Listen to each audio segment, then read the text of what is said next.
Welcome to the Miami Heat Floor Crew, brought to you by the 5 Reasons Sports Network. I'm your host, Jonathan, aka Jonathan MMA. We got Matt, Gad, and Marco joining us with us. And this last week, the Heat finally snapped that 7-game losing streak. We're able to get 2 out of 3 on the week, get the win against the Kings, which is probably the most impressive one out of the, what wins we got. And then also got a win over the Wizards as well, whilst falling short to the Clippers. But it is NBA trade deadline week, and you have 4 guys from 5 Reasons that have no inside sources whatsoever. So we're just going to bring you a fan perspective of what we think some Heat, maybe some marginal Heat changes should be made. Obviously, we're probably not going to talk any big fish because there's nobody on the move right now as far as that side of things. But we'll talk about some things we can do with that. We'll recap this last week, and then we'll bring you a little bit of a breakdown of what we got going on this week and going into next week. But guys, let's start with the list last week. Like I said, the Heat broke a 7-game losing streak. We got the win against the Kings, which was after that team meeting where unsaid or unheard things were said in that meeting with Spo and the players and things of that nature. Got the win against the Kings, who are actually quite an impressive team this season. Marco, you haven't been here in a little bit, my man. I want to let you kind of give your opinion on what you see on this Heat team that maybe we're able to allow them to break that 7-game losing streak and get on the winning side of things back again. I could just sit here and tell you all this stuff, the kind of scheme and everything, but honestly, it was just that the ball was finally moving and the ball was finding energy. That's something that I think a lot of coaches always talk about. I think Eric Spoelstra always, wants to put into his guys' heads you got to have the ball find energy, and eventually you're going to score. Miami's problem is also that a lot of guys, they stand still when they watch a lot of guys, post up like Jimmy, like Bam, and even on Tyler ISO positions. They just watch, the guy ISO and they don't move around. That game was a lot better at dudes that were cutting, but it's also just about making shots. Josh Richardson, went up for 20 plus points. When your role players do that, you're more than likely going to win. And if not, then you just blew your chance at, stealing a regular season win. That's pretty much the main thing I want to talk about is also that Miami, in that game, I did see a lot of more, they wanted to make it a point to have Tyler and Bam run more pick and rolls. You haven't seen as many Terry and Bam pick and rolls as probably you would like, considering how good Terry is at that. But, the Tyler Bam pick and rolls were actually pretty good that game. And they were actually even good against the Wizards, but, those are the Wizards.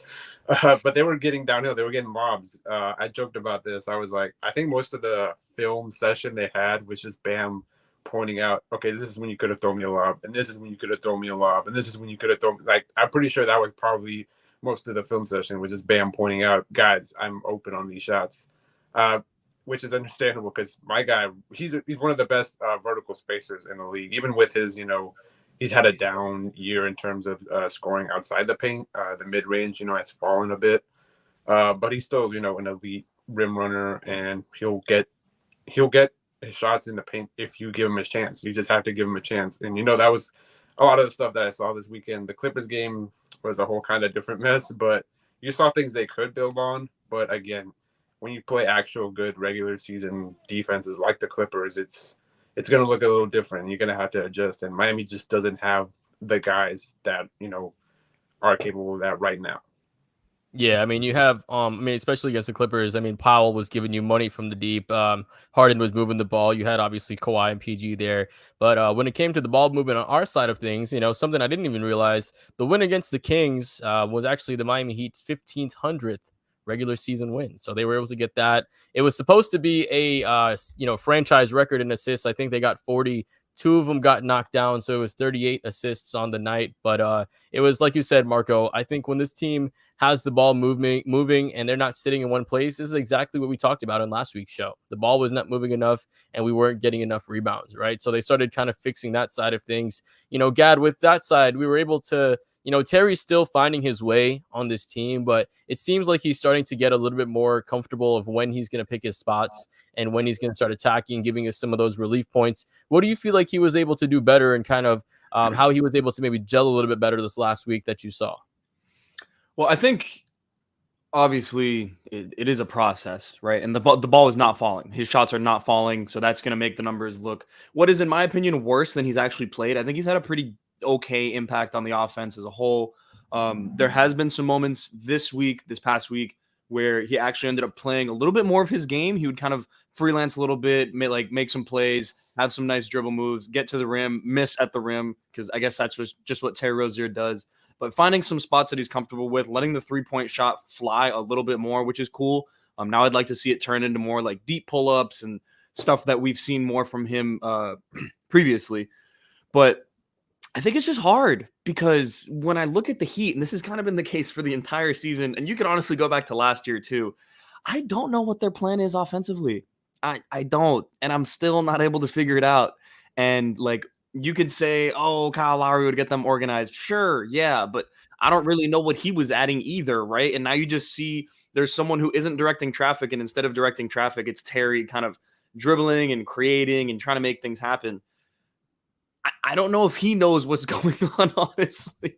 Like, I don't think they fully know what the plan is. So it's not been the prettiest product, but I think there's things to build on with Terry. And once the shot starts falling and he's more of a comfortable pick and roll threat with Bam, I think that's going to kind of help things. But at the same time, I still think you're going to need more movement from the other guys. You're going to need more intention from Jimmy and Bam. You're going to need Bam to be less predictable offensively. You're going to need Hero to get out of this slump and start playing a smarter brand of basketball, and you're going to need Duncan healthy and playing the brand of basketball that he was playing about a month ago. And then things are going to start to look right offensively. But until then, like, there's a laundry list of things that I can't even get to Terry kind of figuring out his game offensively, because I think all of those aforementioned things from basically their top three players are bigger issues on this team right now. Absolutely. And it's in a tough spot because it doesn't, you don't want so many things to have to break right for your team to be good. You know what I mean? Like, when it comes to the elite teams, you kind of have your best players and you figure it out and you build around them from there. But like you said, yeah, this team, it's not really where their offense is built around Jimmy and Bam. It's where kind of Hero and Rozier do things just next to Bam, you know what I mean? Or like outside of Jimmy, I should say more so. They'll get a little bit more with Bam involved, but like they'll kind of do things next to each other versus with each other, you know what I mean? On that side of things. Switching gears, because we are coming up on the NBA trade deadline, and Terry Rozier was a pickup for the Heat. Obviously, usually you tend to see Miami flirt a little bit closer to the trade deadline before making a move, but they were able to get that one done early. Matt, I'll bring this one to you, my man. Obviously, as a fan, how do you feel about this upcoming trade deadline for the Heat? Do you feel they might make maybe a small marginal move? Do you think they kind of stick it with the same? Obviously, with guys like last year, Max and Gabe, you didn't trade them. Of course, that parlayed to a finals run, but at the end of the day, you lost them for nothing, and you might have Caleb sitting in that spot right now. So how are you feeling when it comes to this NBA trade deadline for the Heat? I don't think anything big's going to happen with the Heat. And I think in part that's just because of the contracts that they have. Like the guy that you hear that's most often going to get traded is probably Caleb, who's making $6.8 million this year. He has a player option next year that he's likely going to opt out of. You could cobble that together with like maybe a Thomas Bryant, maybe Nikola Jovic, maybe even like a Josh Richardson or someone with a smaller contract, maybe a Drew Smith. And you could cobble maybe 2 or 3 of those up for a player like Kelly Olynyk. Who's been the name that we've heard at least over the last 24 to 48 hours through Ethan, Greg, so on and so forth. Like that's the name. I mean, ideally, if you're Miami, you want to get some size. You may want to get another guard to back up Terry a little bit. You may want to just get like a bigger wing if you can't find like a backup big like a Nick Richards that you could have gotten in the Terry Rozier deal. And so like something like that, I'm not expecting anything big. Like I don't think the Heat are trading Tyler Hero. I don't think the Heat are trading Duncan Robinson. So both of those contracts, you're not going to be really moving. Those are like the biggest contracts that you would likely move. Kyle was kind of that big contract, and now obviously we got Terry. And so I don't think that Miami's going to make some big old splash ahead of the deadline. I just don't think that's in their nature. So if they do make a move, I think it'll be a smaller move, but we'll just see what happens. I don't really have high expectations because it's like at the end of the day, you need Jimmy and Bam to be Jimmy and Bam, at least at the latter half of the regular season and in the postseason for you to get anywhere. And that's not even including Tyler Hero. That's not even including Terry Rozier knocking down his shot. And I'm with Gad that I think he's been better than what his numbers have suggested. But you need those guys to be themselves. You need this to work. You need this to fit. And then have all the other pieces fall into place. And so that's really what you need no matter what happens over these next 72 hours or so. Ooh, Matt dropping bars right there. Make sure you guys, if you're live, make sure you like that because that was fire right there. No, that was excellent point there. Like you said, no matter what, it's going to come down to the best two players on this Heat team of how far they're going to take it, right? You know what I mean? At the end of the day, the moves that you're going to make are going to be like the Andre Iguodala moves, right? The marginal moves that just might be able to fill a need, like you said, with some size, maybe a backup for Terry. So building on that, just because it's, it is trade week, so might as well just get into that idea. Marco, I'll get into you with this, obviously, Matt brought up a couple of needs, so I want to kind of get your perspective on some of the smaller needs that you would want to see get fixed, and maybe some ideas of who you'd really would like to see in a Heat jersey. One guy I think I've had my eye on ever since I want to say he was back in Detroit, which would be DeLon Wright. And I think at this point he might be a buyout option because I don't think there's much of a market for him anymore. His minutes in Washington have gone way down. They have young guys that are trying to play right now. So I think DeLon Wright's probably going to be a buyout guy. That's a backup guard. Miami obviously has ties with him. Darrell Wright, having been here, being Darrell's brother. So I think DeLon might be a guy you see in the buyout market. But in terms of trade, maybe Tyus Jones, but I really don't know. Maybe if they package Tyus Jones and Corey Kispert together, which is an idea I heard today, I was like, that's not actually a bad idea.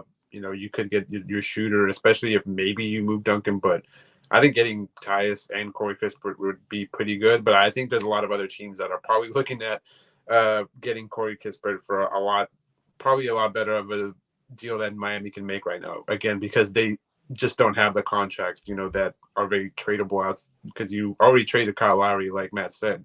So it's pretty much just either going to be Caleb, Tyler, or Duncan. And those two guys don't look like they're going to be traded, no matter how much people probably want to move Tyler, but I just don't think it's happening. That's a move for the offseason if things go south.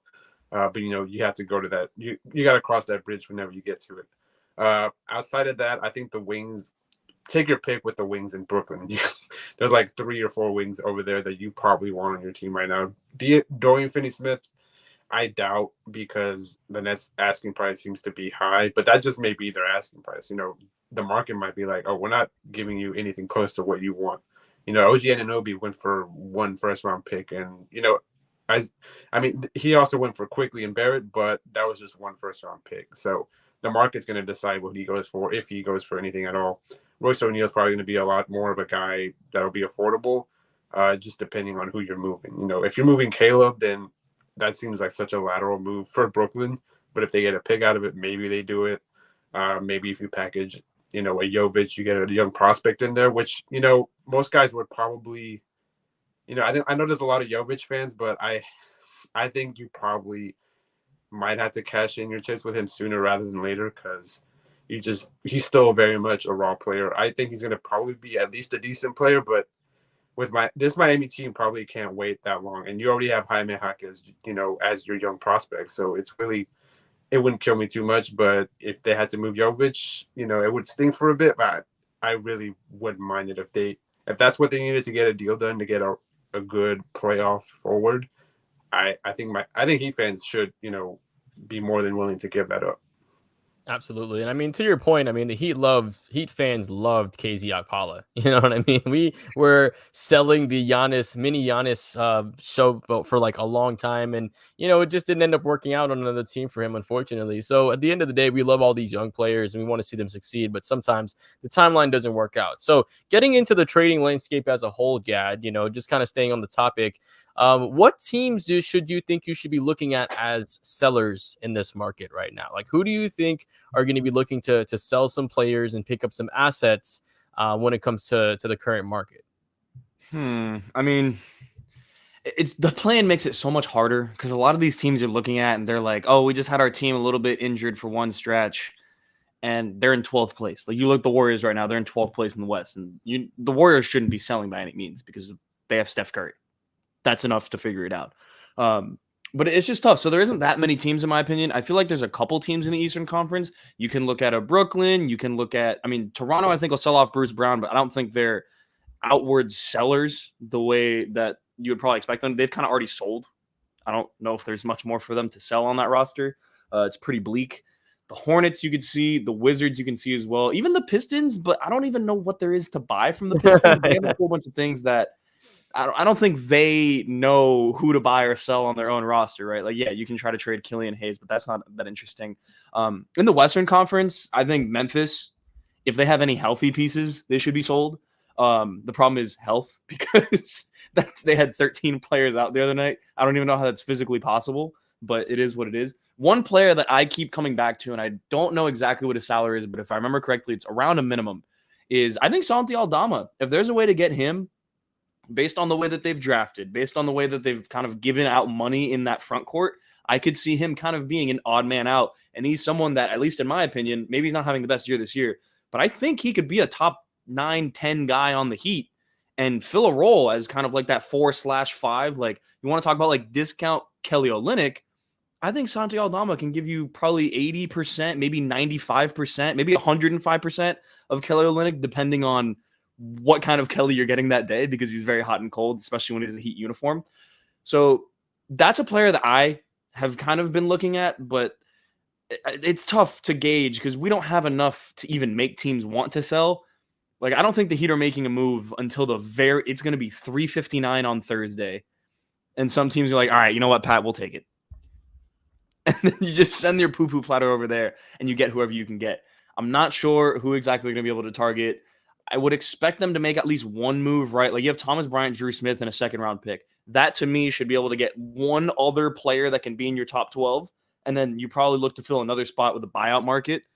And then from there, you're kind of looking at what will be more or less the Heat's playoff rosters. So we'll see. It's tough given the Heat's contractual machinations. Like, there isn't much to go around, like Matt said and laid out so eloquently. It's tough for the contracts. So maybe a Caleb move, but really the end of the bench. And hopefully you can get one of these teams that's on the bottom end of the Eastern Conference to sell. No, definitely, man. I think to your point, it's with the plan. I think that's what made the league a lot more exciting. You know, at first when the idea came out, I wasn't really sure about it and how it was going to work. But man, it's allowed the teams that are not only up to 10th place, but like you said, 11th and 12th place, right? Now, or instead of like, man, I'm at 12th place, I have to tank.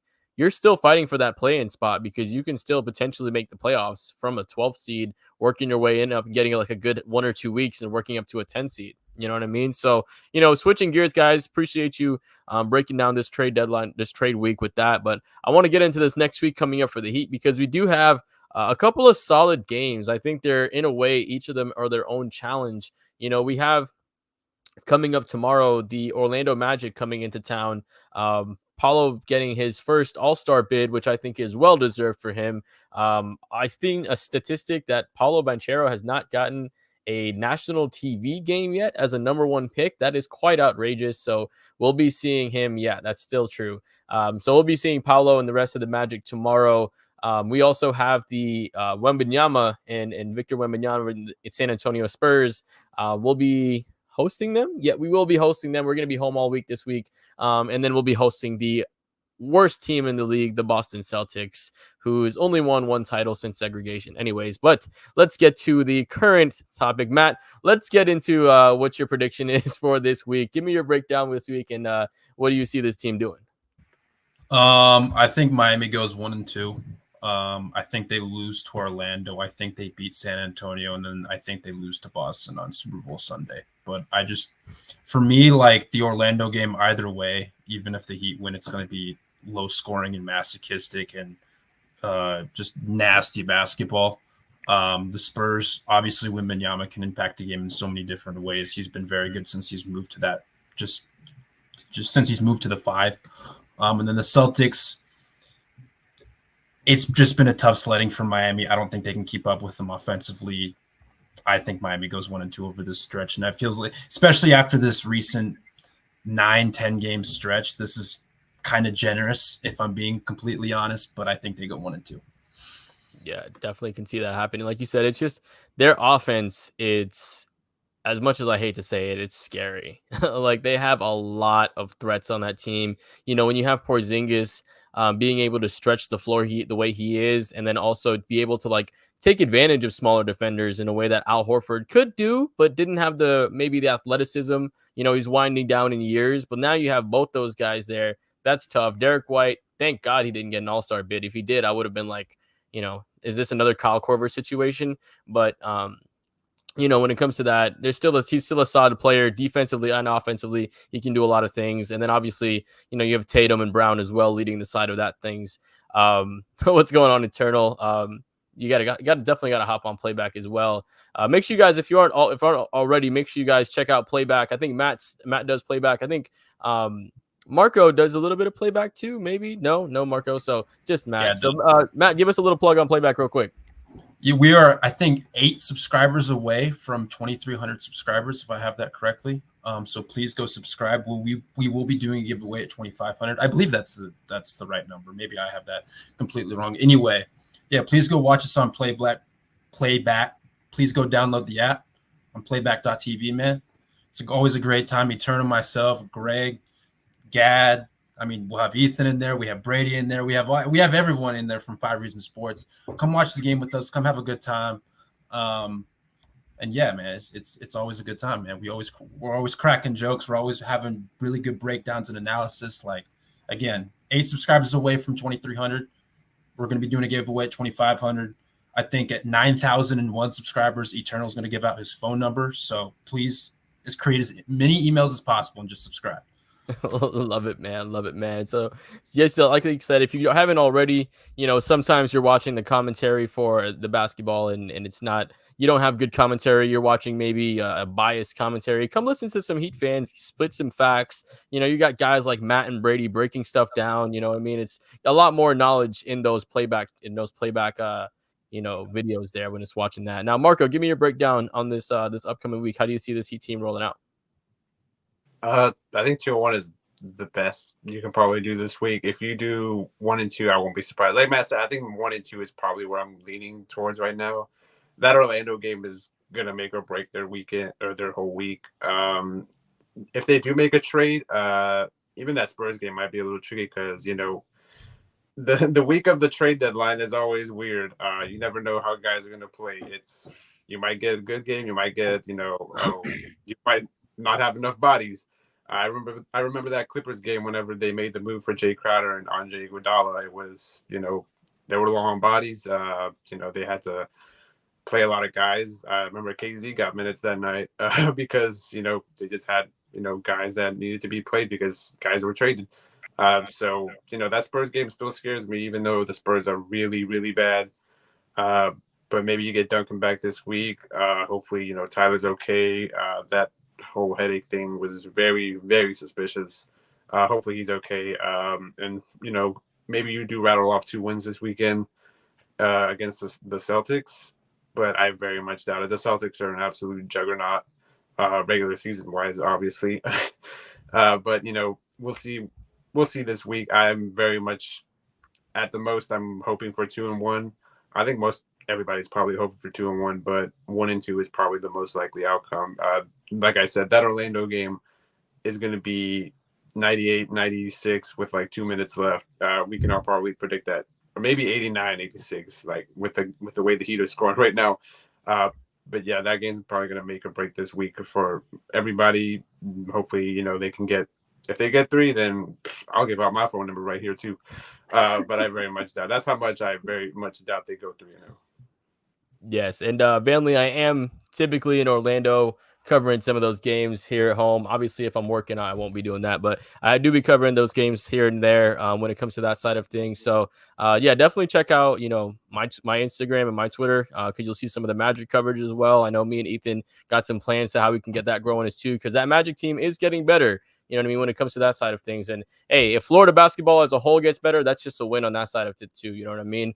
Makes things just a little more fun when it comes to this side too. So yeah, Orlando's definitely been playing a lot better when it comes to this season. Their young squad has started to grow up, when it comes to like, you have guys like Suggs, obviously, Paolo and stuff like that. So yeah, close us out, man. Give us your prediction for this upcoming week. How you feel this Heat team's going to do before we head out here. Listen, man, weird things happen during trade week for the Miami Heat, especially before the trade deadline. Trade deadline is Thursday. So I'm going to get weird with this. I'm going to say they beat the Magic, and in the most Heat fashion of all time, they lose to the San Antonio Spurs on Wednesday night, right before the trade deadline, and it's going to be full-on panic Wednesday night, and we're going to be laughing our asses off on Twitter. Thursday comes, maybe they make a minor move, outrage once again. Friday, Saturday, Sunday, and then they play the Boston Celtics. And believe it or not, no, they're gonna get killed by the Celtics probably again. I would be shocked if they maybe they keep it close, but I think they go 1-2, beat the Magic, lose 2 straight, Spurs and Celtics. Hopefully I'm wrong. Hopefully they go 3-0. But I just don't think they have the horses, man. They just don't right now. Yeah, it's tough to see. This Heat team is struggling to score. Jose Matos sort of great point. One game at a time. That is true. You know what I mean? But like you said, with this team, I do think in opposite fashion, right? I do think we'll win against the Magic, we'll lose against the Spurs, and we'll somehow pull off a gritty win on a Sunday versus the Celtics. I mean, this is a team that they're either gonna blow us out or we're gonna get a win. And it's going to be like a very close win. We're not blowing the Celtics out, right, or anything like that. They're either going to blow us out or we're going to have a really tight win on our side. But I do think, like you said, Gad, it's going to be hilarious to see Heat Twitter collapse after the loss to the Spurs.